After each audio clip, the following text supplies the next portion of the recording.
Hi friends. Welcome back to Healthy Habits Her.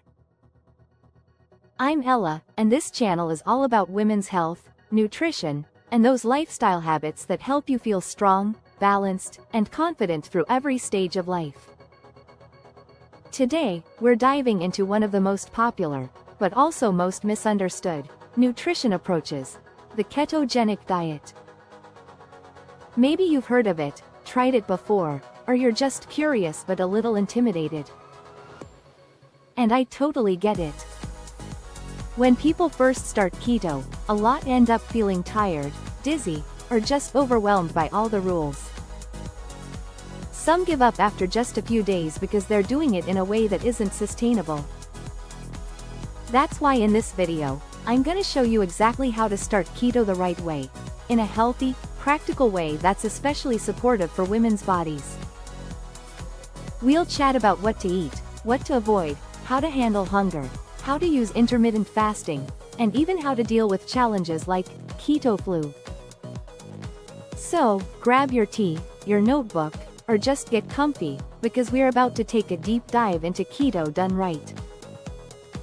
Before we jump into the food lists, let's make sure we really understand what keto is all about. At its core, keto is a metabolic shift. Normally, your body runs on glucose, that's sugar from carbs. But when you lower your carbs and keep insulin levels low, your body switches to burning fat for fuel. And as a byproduct, your liver produces something called ketones. Think of insulin like a traffic light. When insulin is high, your body's burning sugar. When insulin is low, the light turns green for fat burning. For women, this shift can bring some powerful benefits: stable energy all day long, fewer cravings, better hormonal balance, less bloating, and yeah, weight loss if that's your goal. But here's the catch: keto isn't just about eating bacon and cheese all day. It's about finding that right balance of low carbs, moderate protein, and healthy fats, in a way that truly nourishes your body. Alright, let's talk about the core principles of keto. First up, lowering carbs, but without starving yourself. To get into ketosis, you typically need to eat under 20 to 30 grams of net carbs per day. That means no sugar, no bread, no pasta, no pastries, and no fruit except for a few berries. I know, that sounds like a lot to give up. But remember, for every no, there's a yes. Instead of bread, try almond flour bread. Instead of pasta, go for zucchini noodles or shirataki noodles. Instead of mashed potatoes, try mashed cauliflower. A quick tip for busy women: stock your pantry with almond flour, coconut flour, and frozen cauliflower rice. These staples make it so much easier to whip up keto-friendly meals on the fly. Now, about fruit. Most fruits are super high in sugar, even the healthy ones like apples and bananas. But the exception is berries, strawberries, raspberries, and blackberries. You can enjoy them in moderation. So, the first step is simple: cut the sugar, cut the grains, and cut the starchy carbs, but fill your plate with other delicious options. Next, load up on vegetables.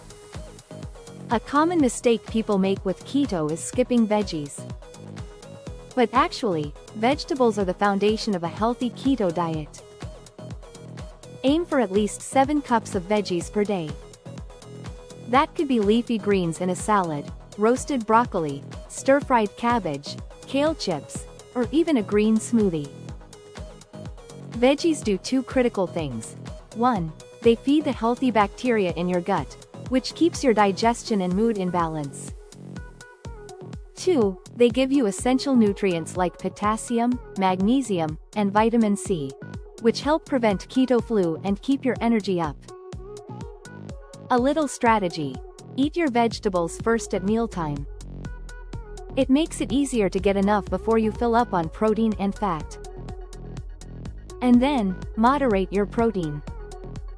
Here's another mistake I see: treating keto like Atkins and eating huge amounts of protein. With keto, protein should be moderate, not excessive. Too much protein can actually spike insulin and kick you out of ketosis. A good rule of thumb: protein should be about the size of your palm at each meal. That could be a chicken thigh, a salmon fillet, a couple of eggs with cheese, or a handful of shrimp. Avoid lean, fat-free proteins like skinless chicken breast or whey protein isolate. Instead, go for protein that comes with natural fat, like salmon, grass-fed beef, or whole eggs. Now, let's talk about the star of the show: fat. Keto is often called a high-fat diet, but what that really means is that most of your calories come from fat. And fat is not the enemy, not when you choose the right kinds. Healthy fats include avocado and avocado oil, olive oil, coconut oil, butter or ghee, cheese, nuts and seeds. Here's a fun fact: many of the most powerful antioxidants in vegetables are fat-soluble. That means you can't absorb them well without fat. So, drizzle olive oil on your salad, or add butter to your broccoli, and your body will thank you. But there are also fats to avoid: vegetable oils like soy, corn, canola, safflower, and sunflower. These are cheap industrial oils that are often genetically modified and highly inflammatory. Unfortunately, they're hidden in most salad dressings, mayonnaise, and packaged foods. So, read your labels carefully, and stick with the good fats. Okay, let's move on to intermittent fasting plus keto. Why eat fewer meals? Well, every time you eat, insulin goes up. If you're snacking all day, you're spiking insulin all day. Intermittent fasting pairs beautifully with keto because it gives your body long stretches with low insulin, so you can burn fat more efficiently. How to start? For beginners, try delaying breakfast. Maybe you normally eat at 7 a.m. Try 9 a.m. then 10 a.m. then eventually, just skip it altogether. Instead, have a cup of coffee with a tablespoon of butter or MCT oil. This keeps you satisfied, sharpens your brain, and provides ketones directly. A common pattern is eating at 12 p.m. and 6 p.m. That's a 6-hour eating window with an 18-hour fast. Now, dealing with hunger and snacking. Let's be honest, women are often told they need to snack to keep their blood sugar stable. But here's the truth: when you're in ketosis, your blood sugar is already stable. If you feel tempted to snack, it usually means you didn't eat enough fat at your last meal. So, instead of reaching for chips or nuts between meals, just adjust the next meal to include more fat. Remember, hunger is okay. A little hunger is just your body learning to tap into fat stores. True hunger, when you feel weak, shaky, or irritable, is when it's time to eat. Alright, let's address some of the bumps in the road. Keto flu. That fatigue, headaches, dizziness. Solution? Increase electrolytes. Add salt to your water. Eat leafy greens. Consider magnesium supplements. Constipation. Not enough fiber. Solution? Eat more vegetables, drink more water. Sugar cravings. Use keto-friendly sweeteners like stevia or erythritol. Try fat bombs or keto desserts in moderation. For women in perimenopause or menopause, keto can be a powerful tool to reduce hot flashes and improve energy, but go slow. Focus on nutrient density and don't fear healthy fats. Ladies, your bodies are unique, and keto should respect that. If your cycle becomes irregular, it might mean you're under-eating or overstressing. Make sure you're eating enough calories and managing stress. If you're pregnant or breastfeeding, don't do strict keto. You need a balanced diet with more carbs. Always consult your doctor first. For busy moms and professionals, meal prep is your friend. Cook once, eat twice. Always keep keto-friendly snacks like boiled eggs, cheese sticks, or olives on hand for emergencies.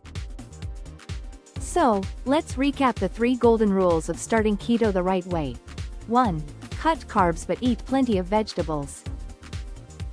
2. Enjoy protein in moderation, and always pair it with healthy fats. 3. Combine keto with intermittent fasting, no snacking, just 2 satisfying meals a day. And most importantly, keto is not a crash diet. It's a lifestyle shift that can help you feel stronger, more energized, and more in tune with your body. Start small, give yourself grace, and listen to your body. And remember, it's not about perfection, it's about building healthy habits, one step at a time. If you found this helpful, hit that like button, subscribe to Healthy Habits Her, and share this with a friend who's curious about keto. And now I'd love to hear from you. Have you ever tried keto? What's been your biggest challenge or your biggest win? Leave me a comment below. I read every single one. Thanks so much for watching, and I'll see you in the next video.